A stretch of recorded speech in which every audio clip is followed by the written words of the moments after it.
It seems like you guys like when I do content on the economy, just the state and the health of the economy. So we're going to do another video like that today. Welcome to That's a Bet podcast, where we talk about business, entrepreneurship, and technology. Today we're talking about Biden's rent cap on landlords for renting out their houses or apartments. I think it's mostly talking about apartments and the policy, but President Joe Biden wants to put a cap on the rent that landlords are allowed to charge for living. And we want to stay up to date with what's going on in the economy. So no more waste of time. Let's go ahead and get into it. Are there rent caps coming soon?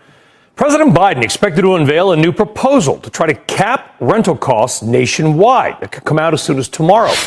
The plan reportedly calls for, quote, stripping a tax benefit from landlords who increase their tenants' rent more than 5% per year.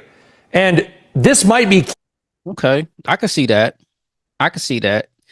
You're not necessarily telling them how much they can charge, but you are providing them with a tax benefit or a tax credit, and you want to influence the market through those tax credits.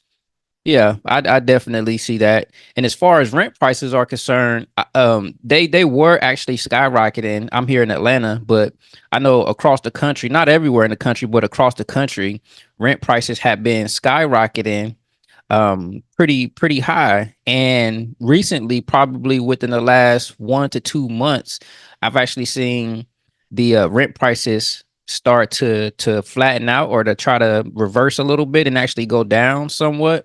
I don't know if that's been happening all over the country. Let me know. Excuse me.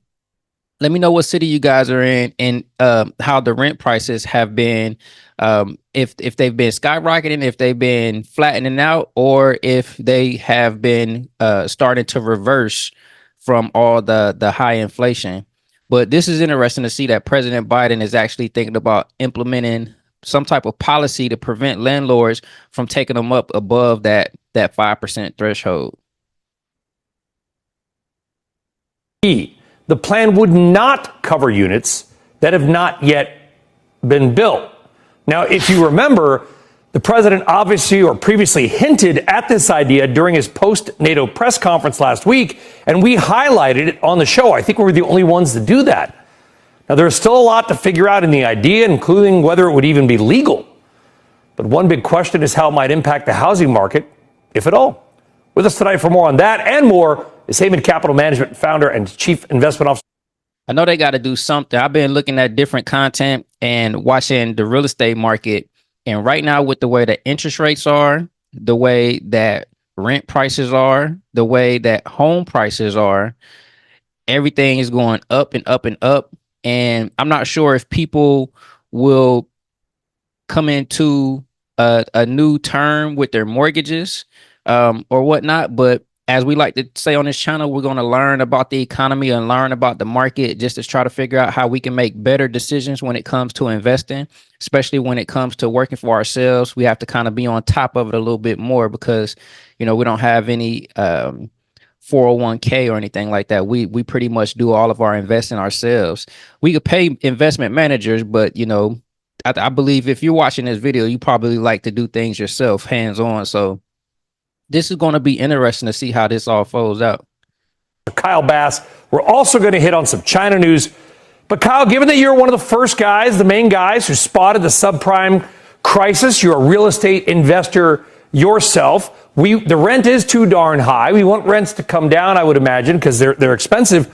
Would capping rents or price controls the answer?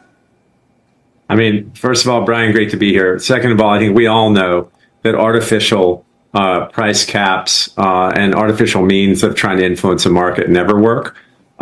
This is like a...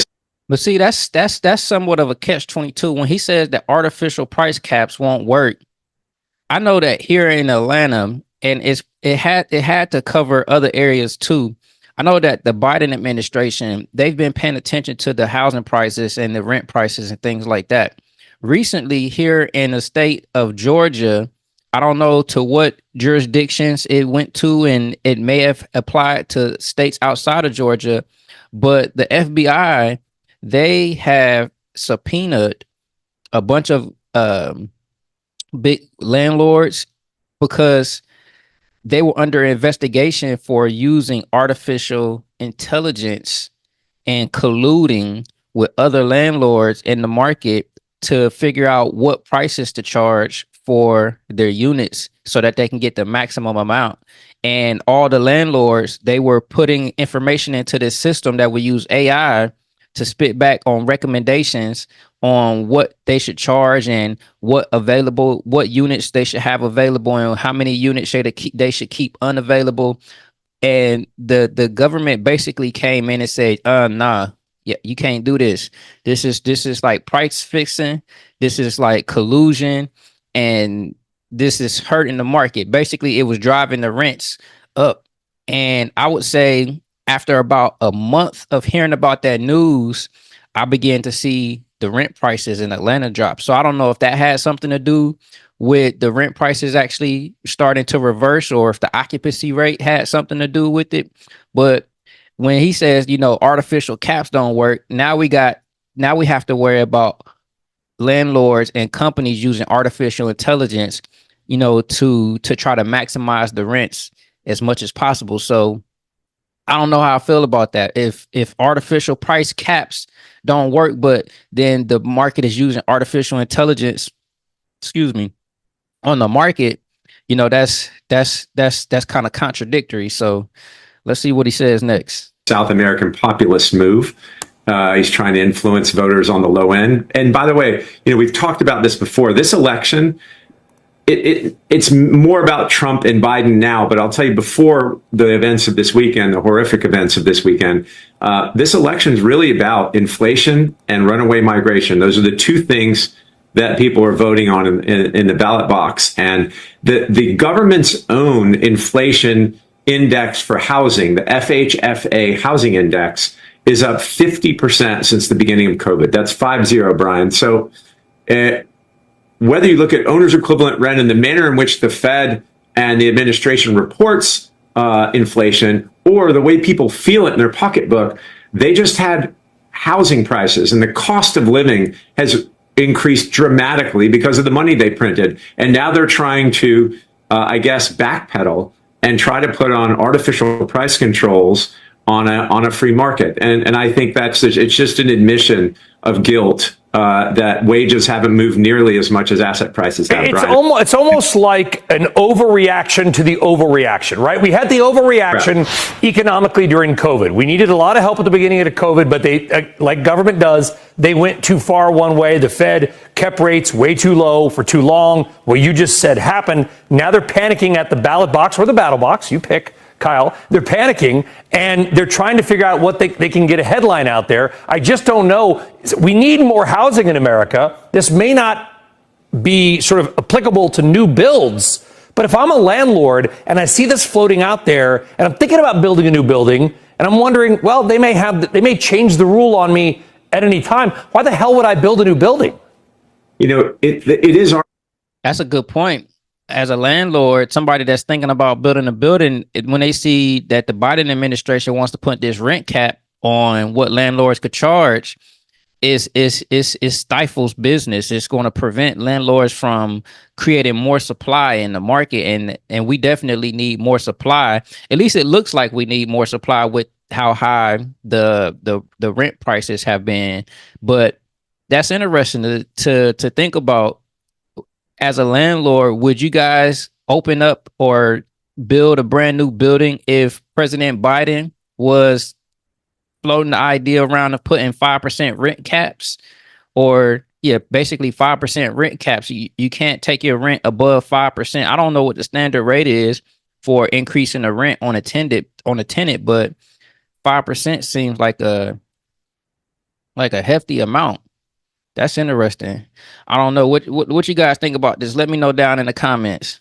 Arbitrary, Brian, and you and I both know that what the Biden administration did with the LNG markets by just freezing new permits has ripple effects that last over a decade. These projects take enormous amounts of time and money to engineer, to acquire, to build, to get ready. to put together and then build it over a number of years. You can't arbitrarily start doing things like this because you're really panicking at the ballot box. It's just it's poor policy.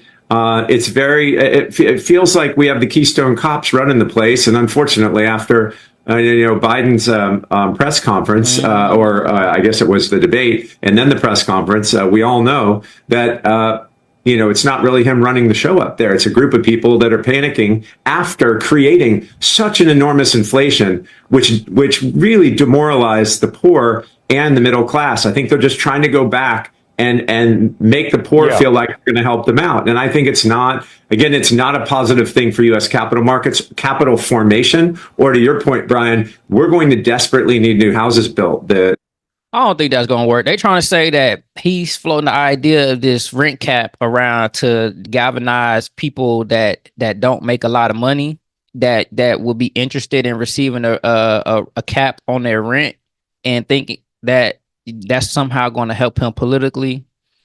People not going to make a choice based on rent caps if they're going to vote for you.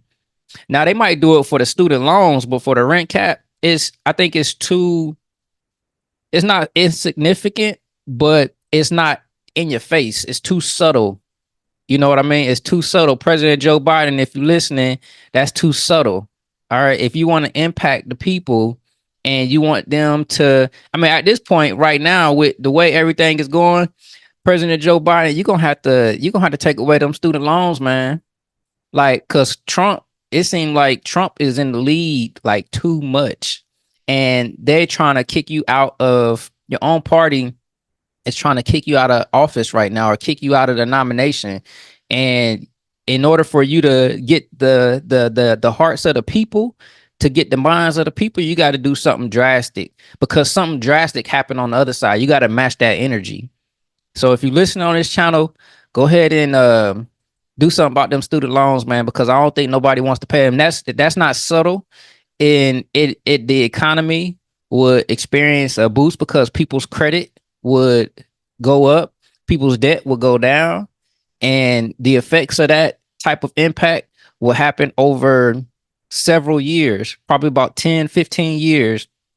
That impact will continue to be felt throughout the economy. So hopefully you guys like this video. We always like to learn a little bit more about the market. Today we talked about the real estate and the rents, and what President Joe Biden is possibly proposing. So we'll continue to watch this over the next few days. Let me know in the comments if you guys like this type of content. We'll continue to talk about the economy. It seems like you guys were interested in that from a previous video that we did. Remember to hit the like and subscribe button on your way out. Also check the link in the description for our mastermind community, so you could tap in with me and in the communities and inside of our clubs. And as always, I will see you guys in the next video.